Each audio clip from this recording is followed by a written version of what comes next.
Greetings everyone and welcome back to Let's Play The Legend of Zelda the Minish Cap. Today we're going to tackle the 5th dungeon, the Palace of Winds.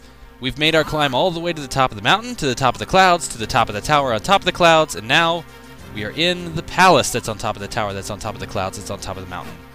We're very high up, and Eslo is afraid of heights. Perfect! I've always wanted to be in that kind of situation. Anyway, this dungeon is pretty cool.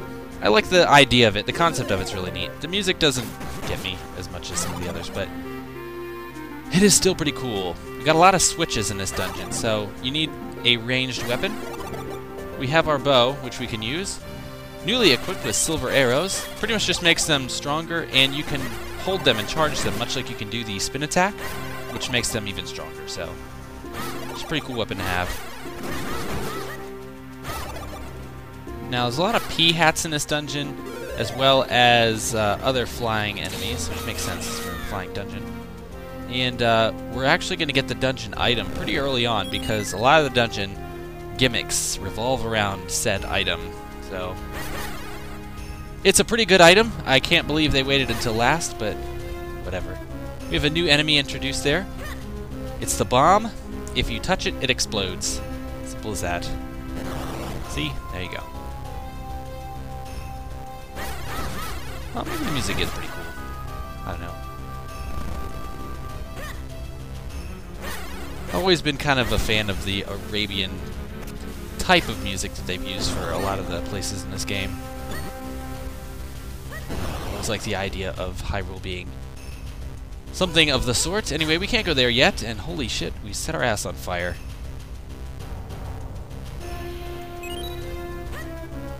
Watch out for the fire. While you're on fire, you actually can't transition to the next screen, which is why we had to wait.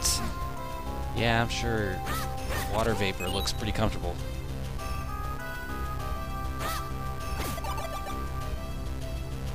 I could be using my boomerang, but hey, whatever.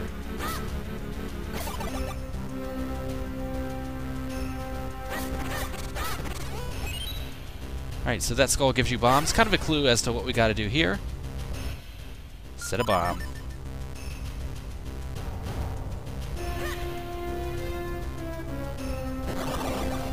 Puzzle solved. That's not the first time that's been used in any Zelda game, by the way. Alright, and welcome to the first kind of sub-mini-boss. We have to fight some Wizrobes. Not too hard. You start off with just 2.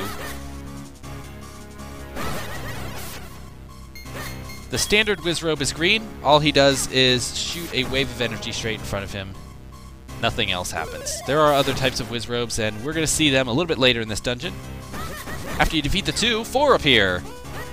I will say, though, that in this game, the Wizrobes are kind of easier than in some of the previous ones, because we don't get those ones that can phase through walls and teleport all over the place, like the red and blue ones from, well, the original game had the blue ones, and then they added the red ones in the Oracle series.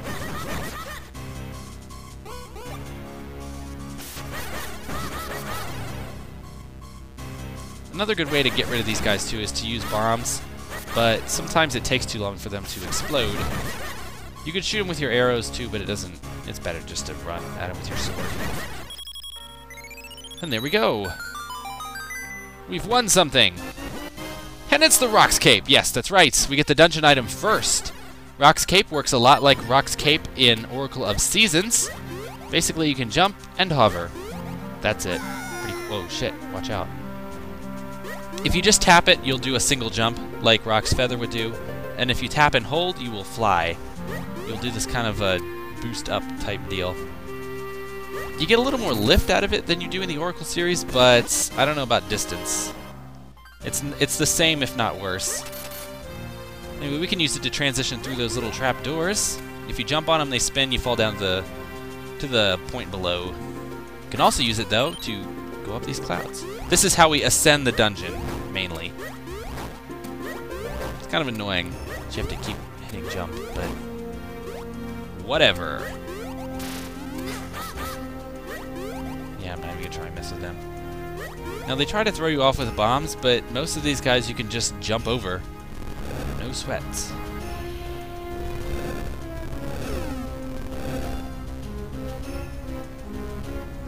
Okay, a little puzzle here. going to use the furthest ones down, because that gives us the best spread. And it's the only way to get through those.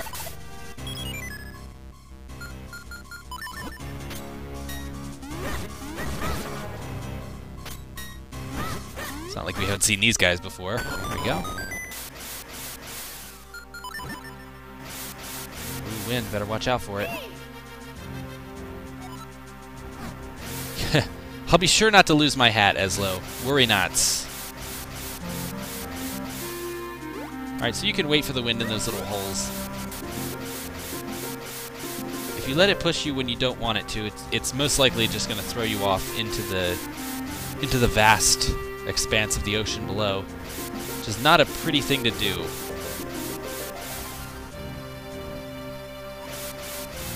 Alright, so in order to get up here, we're going to have to use Paki's cane. The cane of the great Magus Paki. There we go. One of the 5 uses of the cane in the whole game. Oh, you think, really? It's not like we didn't just do that about, what, 3 minutes earlier? Wow. Eslo is really paying attention to what's going on. And like I needed more money, I'm gonna kill that thing. Actually, my money's about to max out. You people were so worried about my wallet, and now look at it. I've got all this money. I guess I'm just gonna have to spend it on useless stuff. Although I could buy that quiver upgrade, I still haven't done that yet. Probably should do that before the last dungeon. I'm going to do a lot of things before the next dungeon, because the next dungeon is the final dungeon of the whole game. So the next few videos are mainly going to be collection and tying up loose ends type of deals. Alright, so this is one of those things where you have to maintain the copies while riding the flying thing. We solved it with flying colors. Oh! As you can see, time is pretty of the essence there, so you want to move. Timing your copy, your last copy, with the arrival of the floating platform is also pretty key to that. Anytime you see this pattern on the ground, it means you can push those blocks off into the void. King Crows making this jumping part all difficult and whatnot. One of the things that I don't like about this game that they took out from the Oracle series and Link's Awakening is that you could jump and use the sword in those games. In this game, you can't. When you're jumping, you can't use the sword. It's kind of sad. I used to like charging up the spin attack and then jumping into a pile of enemies and unleashing it in a blade of fury, but we can't do that in this game. Oh well, I guess not too much of value was lost, but oh no, there's nothing like that.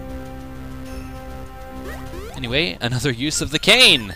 Here we go, in the final dungeon, or not the final dungeon, the second to last dungeon, they're like, hey, I forgot they had this cane. I might as well have them use it. Alright, the 3 places to make copies here are pretty obvious. Just make one next to each. Shit. Fucked it up there. As I was saying, make a copy next to each of these switches. There you go. We're gonna need that to get a key. But first, what's over here? Nothing. That's actually where we come out of.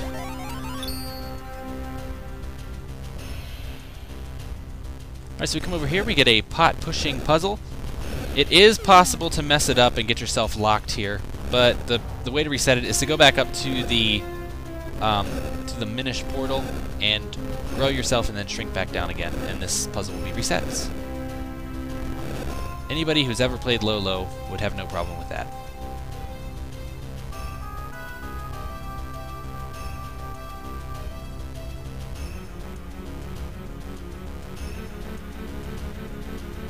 All right, now we're inside of the structure that's up in the sky. This palace has 2 parts, an indoor section and an outdoor section, and you do a lot of the outdoor section first, and then later on we're going to be actually inside for real. I can't trigger switches with skulls, come on. And there's our key.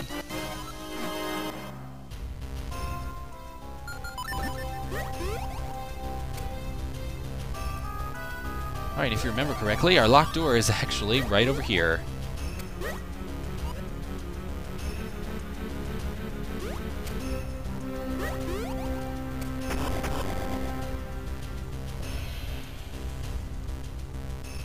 Oh boy, ready to go up another level. This dungeon isn't too hard to get lost in. It's pretty straightforward. There aren't too many branching paths until you get to part of the top layer, but we'll get to that when we get to that. It's not too weird. But as far as maze-like dungeons go, this is not very high on the list. In fact, most of the dungeons in this game are pretty straightforward. Not too many mazes going on. Not like in the Oracle series, where we actually had dungeons titled mazes that weren't actually mazes, and then the ancient tomb that was a maze. Holy shit.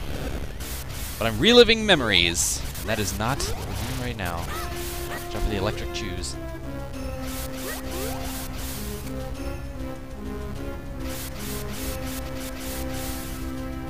Now those fans, if they look familiar to you, it's because they're also in Ocarina of Time, the Spirit Temple mainly. Alright, so people told me you can kill this guy different ways, and I forgot. Yes, you can suck the cloud out from under him, and another way is to just shoot him with the Cane of Paki, which is pretty humorous. Yes, that is a hilarious death.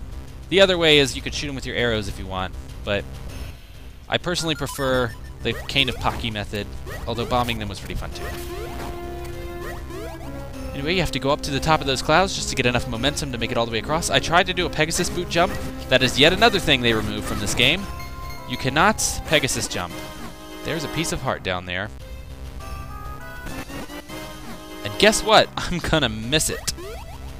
Yes, during my playthrough I didn't actually see that down there and I forgot it was down there. So that means, as part of my collection, I'm gonna have to come back to this fucking dungeon. That's okay though, because we'll have teleporters. No big deal.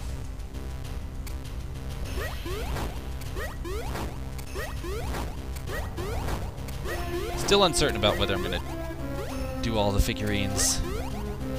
I mean, maybe I will. If only I could write some kind of algorithm to play the game for me and collect all the figurines and just leave it running all night. I need some of you programming people to write that up for me, will you? Just do it. Alright, so in here we've got Iron Knuckles. They are the same kind that we see, well, we saw these kind in Link's Awakening first. They were also in Link to the Past.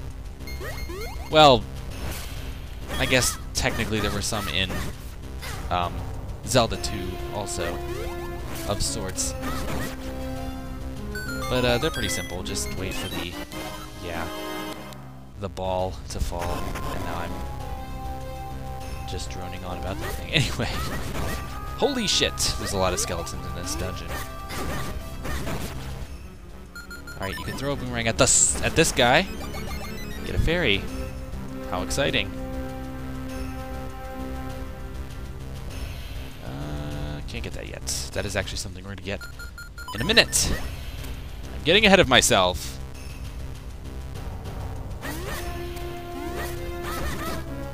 Alright, well, we have 4 buttons and only 3 ways to make copies, so we've got to use a pot. Technically, if you really wanted to, you could push 2 pots and only make 2 copies. I don't know. Make 3 copies to push 2 buttons, but that's kind of dumb. Also, it wastes time. Alright, so we need this fan to jump across, and this button turns it on. Puzzle solved! I'm surprised Eslo didn't pop up and say, hey, you could push that button. Anyway, we're thrown into another enemy rush. We've got some moblins and a new Wizrobe, the Ice Wizrobe. These themed elemental Wizrobes were introduced in Majora's Mask.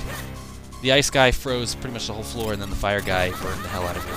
These guys don't cause that much devastation, but I don't know. I'll show you what they do in just a second here. Or maybe a little later. I'll show you how he freezes him later. Guaranteed. These red guys every once in a while will go insane and start throwing bones at you, but one charged up silver arrow will kill him. Simple as that.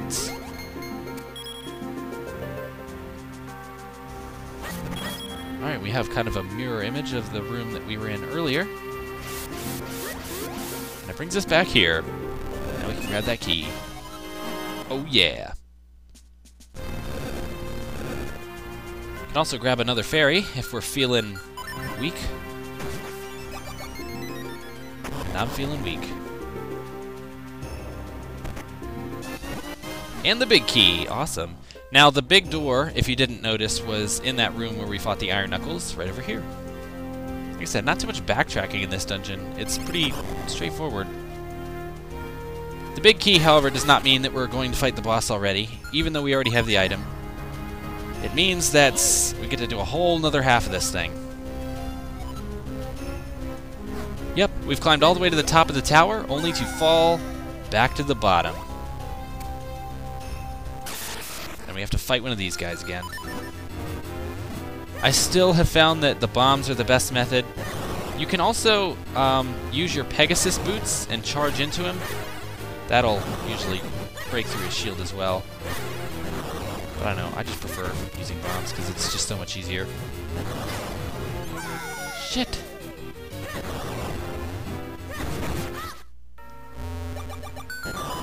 There we go, we're given a handy little portal so we don't have to do that first half of the dungeon all over again.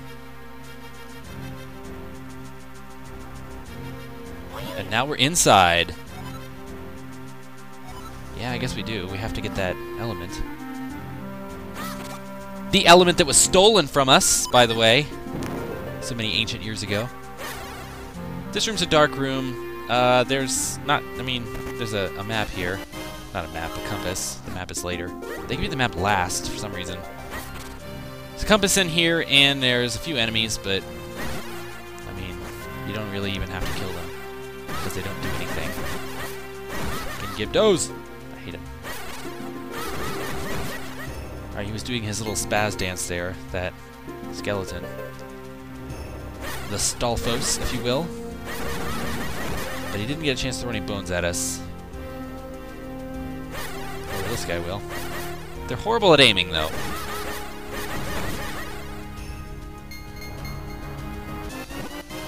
Oh yeah. Now let's get out of this room. It's dumb. Alright, here's where things can start to branch off, but it's not like you can miss anything by going either way before the other. Technically, it's better to take that top route first. But I'm going to do it the hard way, obviously. Or the long way, if you will.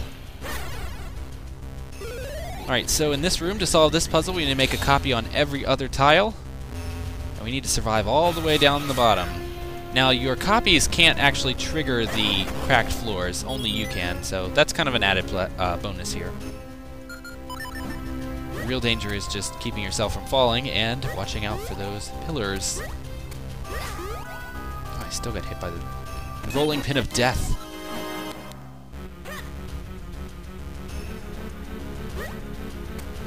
Alright, instead of using the key on the door, we want to take the top path now. Falling through any of those floors will basically just bring you back to the bottom level. We do want to fall through this one. Get another key. Now you can see why you'd want to do this one first, because you can pretty much just make a loop around, but it doesn't really matter. It's not really that much time lost, because we're here already. Alright, so now we can take that door that we saw with the keyhole.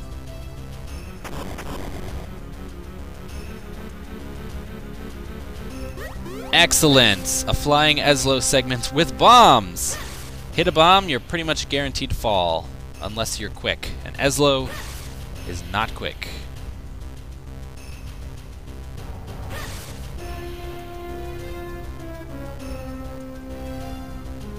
Not even a little bit. These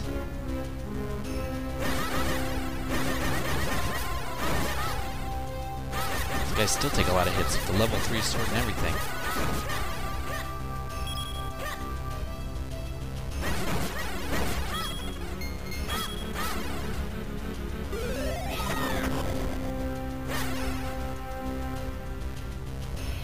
Wrong way! Excellent, Rick. I don't know why you'd ever want to... I guess if you forgot to get the key, I don't know. You can go back there and get it. Whatever. Not really any point to that part. We were in this room before. We were just on the other side of that impassable divider.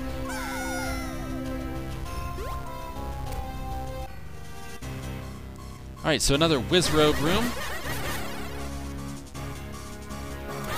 There we go. Getting frozen is not too fun. But it doesn't do much damage. It only takes half a heart. And we get a red kinstone for our trouble. Alright, well, I guess that's not too bad. Although we're getting near the end, and there's not really a lot of people that I want to kinstone fuse with. Although there are quite a few to get some super special items that we're going to be talking about a little later. One of which involves the Gorons. Alright, and now we're introduced to the fiery Wizrobes. If they hit you with their fire, it does the same thing as those fire snakes. They set your ass on fire and you just run around like an idiot till it goes out. Hey, we got a map. We're almost done with the dungeon and we got a map. But just to show you how big it is, here's the map. 5 floors of fun and games.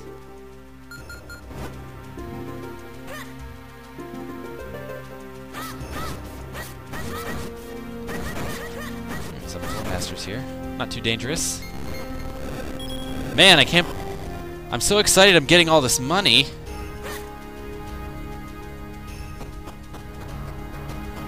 Whatever am I going to do?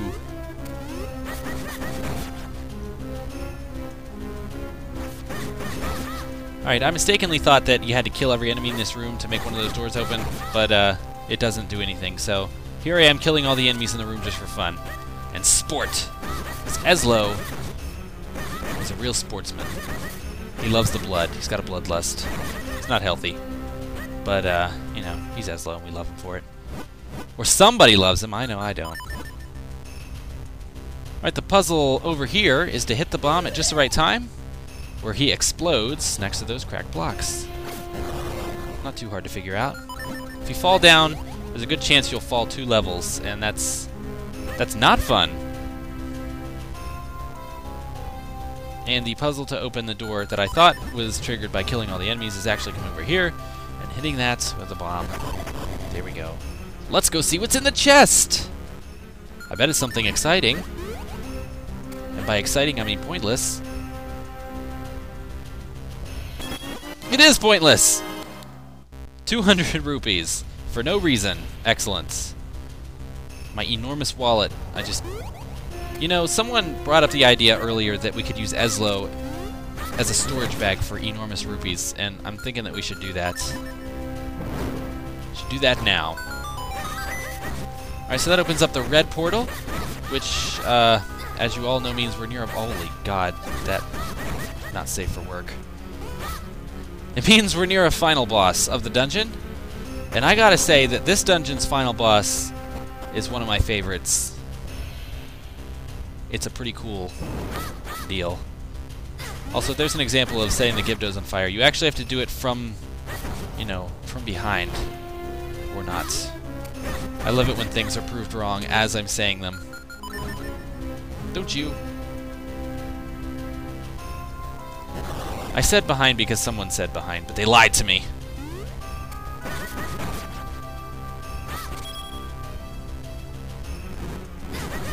Alright, you don't actually have to kill all the enemies out here, once again. But I kind of lost track of where I was in the dungeon here, and I'd forgotten how to progress. And I thought killing all of the enemies made some kind of staircase appear, or something of the sort, but nothing happened, and now I am lost. Ho Ezlo, please help me. Oh wait, that's right. I remember. I gotta bomb the wall up here. Yep, there we go. Hide behind this pillar here.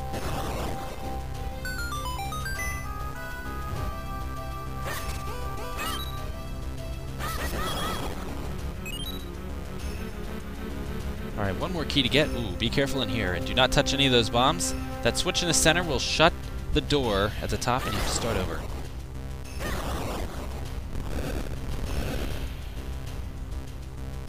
Very dangerous.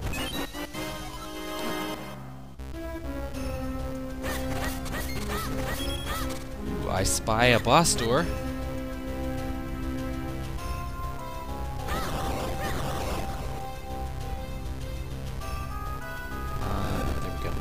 since I give no fucks, here we go. That's it. That's an example of how it works. Now all we have to do is fall through the floor here. And we're ready to fight the boss. But unfortunately we get yet another long, drawn-out hallway segment. Oh, I thought he was going to run into that bomb. That would have been so glorious! You can grab the things in the chest here, but there's not much. There's a kinstone in that one there. And I'm not going to grab it.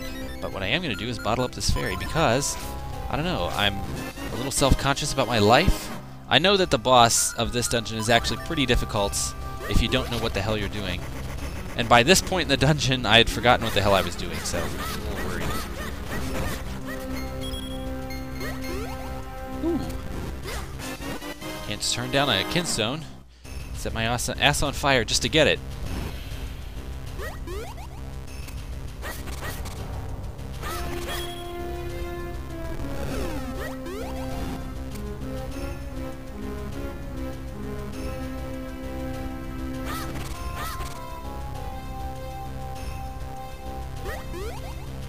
Alright, the clouds over to the left lead to the boss door. The ones over here to the right lead to something else.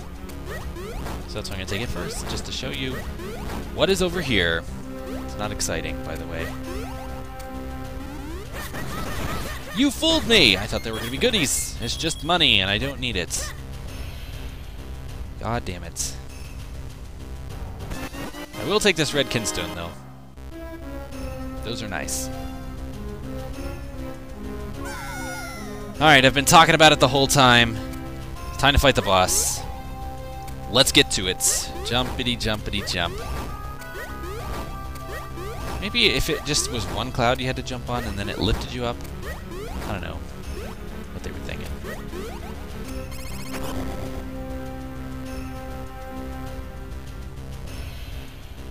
Oh, we gotta go even higher for this? Holy shit. We're gonna be in space, pretty much. And now it's the boss! We have to fight 3 giant manta rays in the sky. The main one is red. We see here we have the cloning tiles. We have to use the sword to make clones of ourselves. You have to make your clones in the pattern of the eyeballs, or else it won't work. You have to hit all of his eyes at the exact same time. Excellent.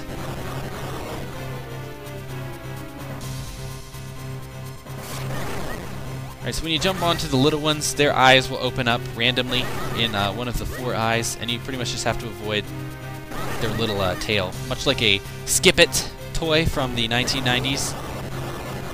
He's dead already. Well, there's only the big one and one of the little blue ones left. Now, they start to make it a little more difficult, and it can actually get pretty fucking annoying later on, because if any of your clones are hit by any projectile, they all disappear, and you have to start over.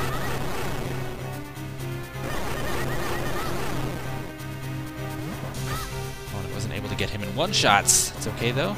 Just make some more clones.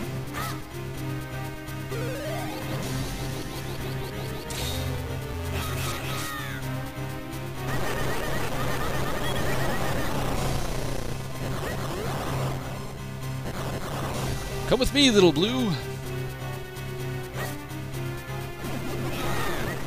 Alright, so now little baby ones are going to fly at you as you're trying to kill. And, I don't know, it makes it slightly more difficult, but not really that much. And that little blue one is stronger than his brother. No doubt about it.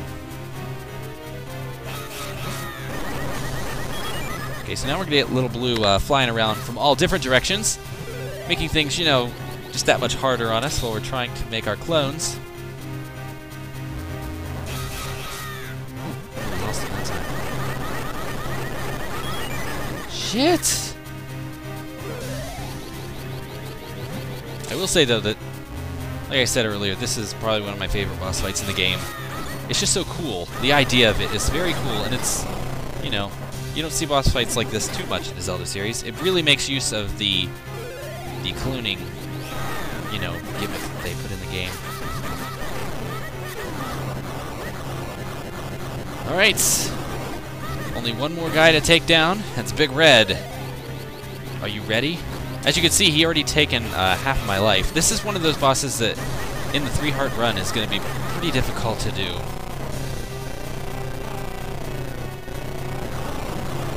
But we had no troubles. I didn't even need those fairies. I don't know what I was worried about.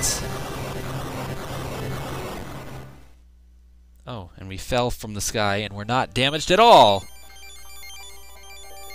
But finally, we have a hold of the wind elements. All the way from back in the third dungeon when we should have gotten it. At that waste of time. It's okay though. Now we have all 4 elements, which means we're ready to kill off Vati. But first, I got a lot of shit to collect and stuff to do, as you know. Alright, so I'm going to leave it here. I'll see you guys next time. Later.